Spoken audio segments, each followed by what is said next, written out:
RL Location Automobile. Pour toutes vos locations de voitures et utilitaires en Guadeloupe, faites appel à RL Location Automobile. Avec RL Location Automobile, réservez en toute tranquillité 7 jours sur 7, 24 heures sur 24. RL Location vous propose une large gamme de voitures et d'utilitaires au meilleur prix sur le site internet www.rl-location.com. RL Location, c'est aussi l'assistance et la livraison. Pour tout renseignement, contactez-nous au 0590 10 66 87. RL Location Automobile, la location en toute simplicité. Martinique Actualité. Les assises populaires contre la vie chère ont commencé hier, jeudi 12 juin, et doivent se poursuivre jusqu'au 14 juin à l'espace La Guerre à Petit-Bourg et à Rivière-Salée. Cet événement ouvert à tous rassemble élus, experts, syndicats et citoyens. Il est animé notamment par Claudie Siard et les députés Jean-Philippe Nilor et Marcelin Nadou. La société Blue Line, chargée d'assurer les liaisons maritimes en Martinique, a comparu ce jeudi 12 juin devant la Cour d'appel de Fort-de-France pour contester une décision de justice rendue en mai dernier. Le juge des référés lui avait en effet ordonné d'exécuter son contrat de transport sous astreinte de 5 000 € par jour. Le jugement a été mis en délibéré au 10 juillet prochain. Et ce jeudi 12 juin, la Cour d'appel de Fort-de-France a allégé la peine de Rodrigue Petitot, le président du RPRAC. Ce jeudi 12 juin, la Cour d'appel de Fort-de-France a allégé la peine de Rodrigue Petitot, le président du RPRAC, ce mouvement qui a mené bataille contre la vie chère l'an dernier en Martinique. Sa condamnation à 10 mois de prison ferme a été réduite à 6 mois, aménageable sous bracelet électronique, peine qu'il a en réalité déjà purgée. Libre donc à l'issue de l'audience, il évite également l'inéligibilité, la Cour ayant rejeté la requête du ministère public. Son avocat a annoncé un pourvoi en cassation. On ne sait pas trop pourquoi. Monsieur Petitot a été condamné pour avoir menacé les élus. Le Sénat a adopté ce 12 juin à la quasi-unanimité une proposition de loi reconnaissant officiellement la part de responsabilité de l'État dans le scandale du chlordécone aux Antilles. Si ce vote marque une avancée historique, certains élus ultramarins jugent le texte édulcoré. Ils regrettent que la formulation affaiblisse l'engagement de l'État et réserve l'indemnisation aux victimes professionnelles sans créer de fonds dédiés. Le ministre de l'Intérieur et d'État Bruno Retailleau devrait se rendre en Martinique et en Guadeloupe à partir du 27 juin prochain. Ce déplacement vise à soutenir le renforcement des moyens de surveillance maritime avec l'arrivée de nouveaux radars, drones et scanners portuaires mobiles dans le cadre de la lutte contre le narcotrafic. Le tribunal correctionnel de Fort-de-France a rendu son verdict ce jeudi 12 juin dans l'affaire des 7 d'Océanis sur les 7 militants jugés pour violences aggravées contre des gendarmes, attroupement et dégradation lors d'une manifestation anti-chlordécone en novembre 2019. 2 prévenus ont été condamnés à 6 mois de prison avec sursis et les 5 autres qui ont joué un rôle plus actif purgeront la même peine sous bracelet électronique. À l'occasion de la journée mondiale des donneurs de sang le 14 juin, dimanche donc, l'établissement français du sang, l'EFS, invite les Martiniquais à s'unir pour le don de sang. Demain, samedi, le camion de collecte sera dans la galerie du centre commercial Génipa face à Canal+, et à bout 10 minutes, de 8 h à 14 h.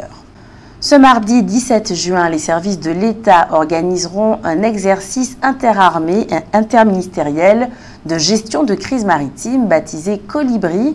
Cet exercice se déroulera dans un premier temps en Martinique, puis dans un second temps dans les approches maritimes de Guadeloupe, avant de se terminer au sein du grand port maritime de Guadeloupe. Son objectif, renforcer la capacité des forces armées et des services de l'État à réagir rapidement et efficacement face à des situations d'urgence en mer. Dans les Outre-mer, l'État peine à garantir l'accès à l'école à tous les enfants. La pénurie d'infrastructures scolaires, les difficultés d'accès à l'école, les problèmes de recrutement d'enseignants, la dégradation du bâti touchent plus largement les départements et régions d'outre-mer que l'Hexagone. Mayotte et la Guyane, seuls DROM où la population scolaire augmente, sont particulièrement concernés. Le taux de scolarisation est inférieur à 78% dans ces 2 départements. À Mayotte, 1200 salles de classe manquent et les rotations dans les écoles concernent 57% des jeunes scolarisés. Entre 3000 et 5000 enfants ne sont pas scolarisés dans ce département le plus pauvre de France et l'un des plus jeunes. En Guyane, entre 5900 et 10 000 jeunes sont privés d'accès à l'école.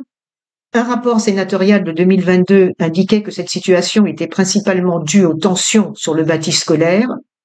Un rapport interministériel publié en septembre 2024, 2 ans plus tard donc, proposait pourtant d'y fermer des classes ou de relever le seuil de dédoublement des classes de CP et CE1 en éducation prioritaire afin de réaliser des économies.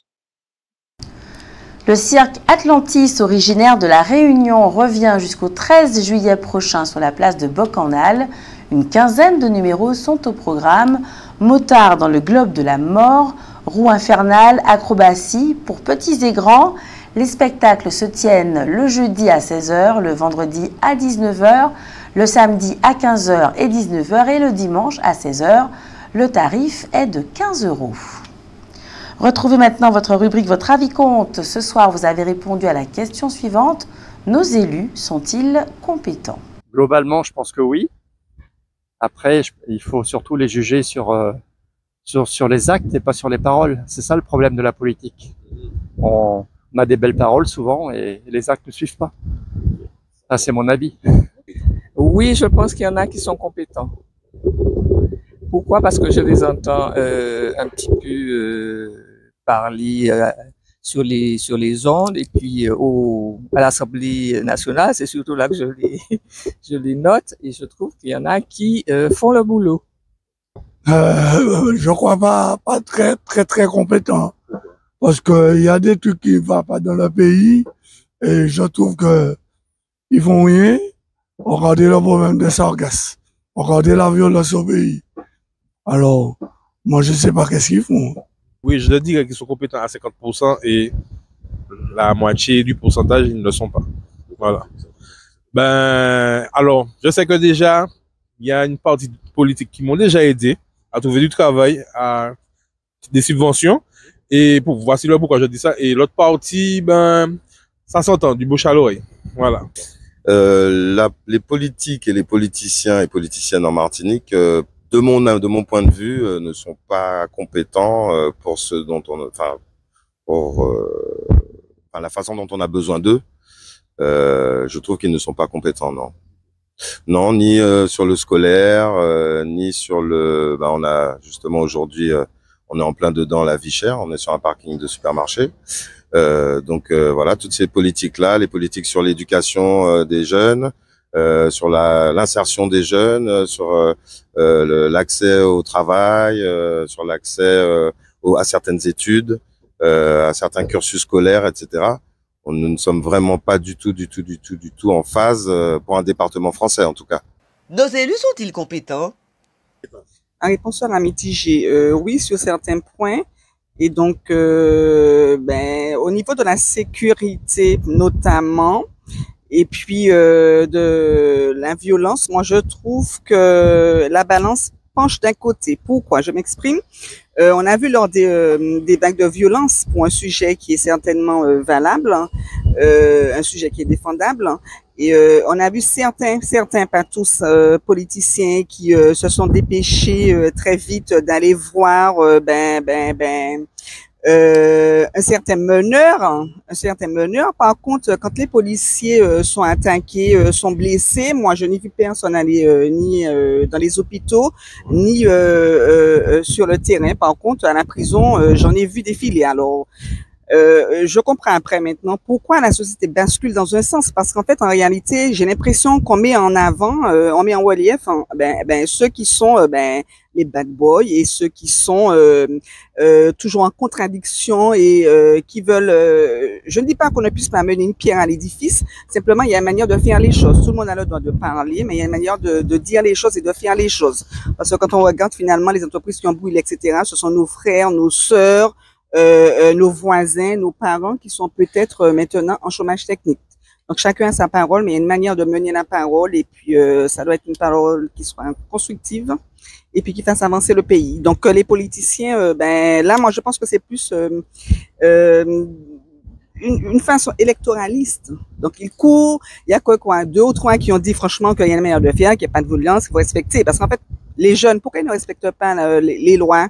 Pourquoi est-ce qu'ils ne respectent pas l'autorité, les enseignants? Ben parce que la société, j'ai l'impression, vante les mérites de ceux qui arrivent à faire tourner la balance, mais pas forcément du bon côté. Outremernews.fr, le site de l'actualité Outre-mer, 24 heures sur 24 et 7 jours sur 7. Retrouvez la chaîne Outremer News sur YouTube.